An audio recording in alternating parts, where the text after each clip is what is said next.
What's up, everybody? Welcome back to another episode of Legit Whiskey Reviews, and today I'll be reviewing Uncle Nearest 1856.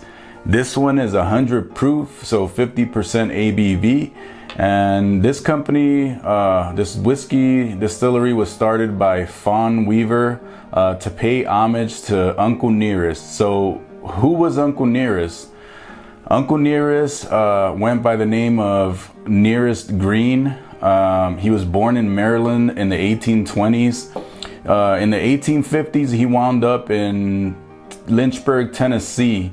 And in Tennessee, he was a slave who was rented out to this preacher who owned a farm and who was also a distiller.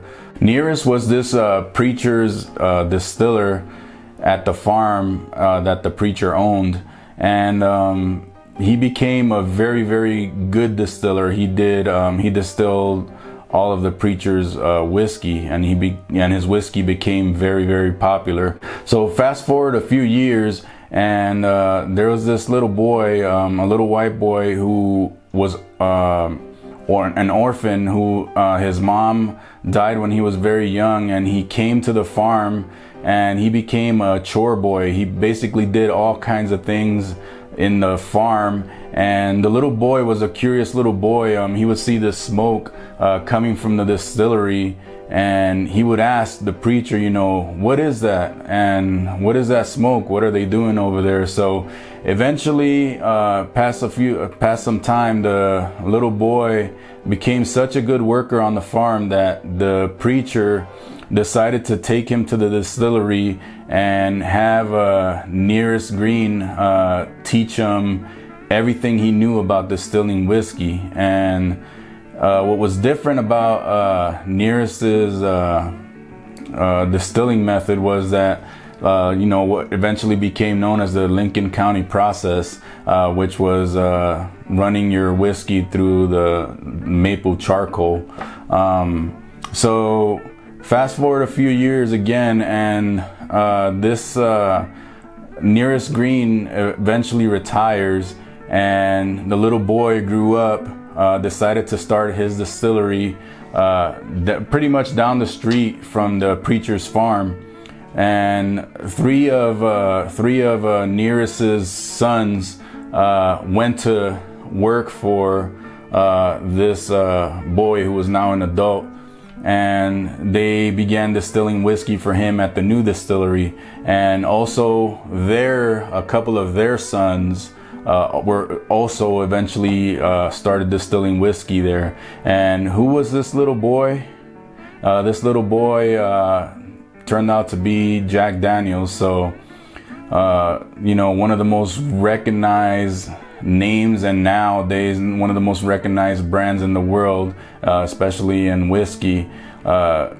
He learned everything he knew pretty much from Nearest Green. So I thought this story was really, really, cool, because, it's a story that had to be told, that should have been told, and it never was. And so that's the reason that Fawn Weaver decided to start this distillery and start this company, to pay homage to a man whose story was never told and should have been told. So I really like the backstory to this whiskey. I'm kind of like, I would try not to skip too much of it, but I didn't really go in depth. But I wanted to tell as much of the story as I could in this episode without like going overboard because of the time. But I thought that was a pretty cool story. And like I said, this is 100 proof, so 50% ABV, and let's get into it.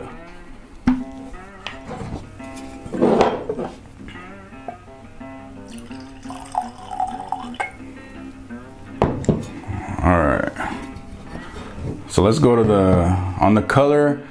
It's like a light gold color. It's not super dark. This is non-age stated, so I'm not sure what the age is, or if they're actually distilling their whiskey there, or if they're sourcing it for now.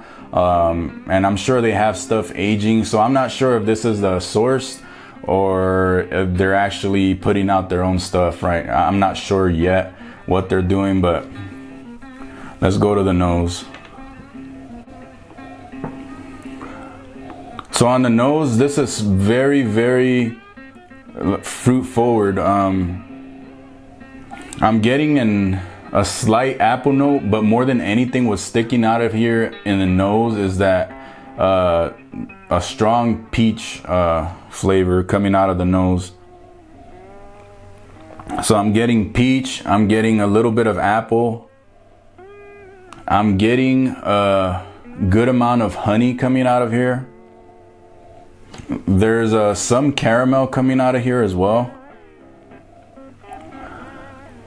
And I'm definitely picking up a little bit of that charcoal in the whiskey, the charcoal filtering process that they do. It's coming through in the whiskey a little bit here. There's not too much spice that's coming out in the nose, but there is some here, just not a lot. But overall, this whiskey smells really good. It's very fruit forward, especially that peach note that I'm picking up, and the honey also are the two things that, more than all the other notes that I mentioned, the peach and the honey are the two that stick out the most when you first put your nose in the glass. But more importantly, besides a cool story, let's see what the whiskey tastes like. Cheers.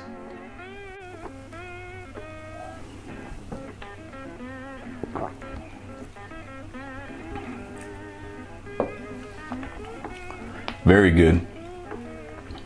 This one, that peach note definitely came through on the palate. So that's a plus, because like, I love when whiskeys, when you get the nose and then you go to the palate. I love when you get the same thing on the palate. I really like that. So that peach definitely came through. The honey came through as well. This has more spice on the palate than it did on the nose. On the nose, I just picked it up a little bit, but definitely on the palate, I wouldn't say it's like a lot of spice, but there's a good amount of spice here to keep it interesting and to keep it balanced, because it's very fruit forward on the front part of the palate. You definitely pick up the charcoal on the back end as well. Not as much as I did on the nose, but it definitely comes through. But let's try it again.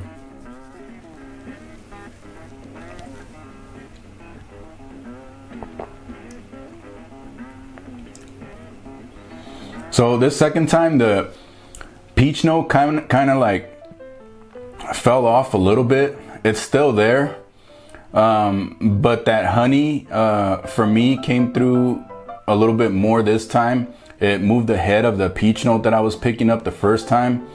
And so right now, this second time, I would say it's more honey and a little bit of caramel with a good amount of spice. But also the second time, I picked up a good amount of oakiness towards the back. It's not a bitter oak, but it's not the sweet oak. It's just like right in the middle. So I feel like it's very good. It's a good balance here, because even though that peach note kind of like backed off a little bit and fell to the background, with the honey, there's enough sweetness there and the caramel note, and then to go to the back with the spice and a nice oak that came through this time.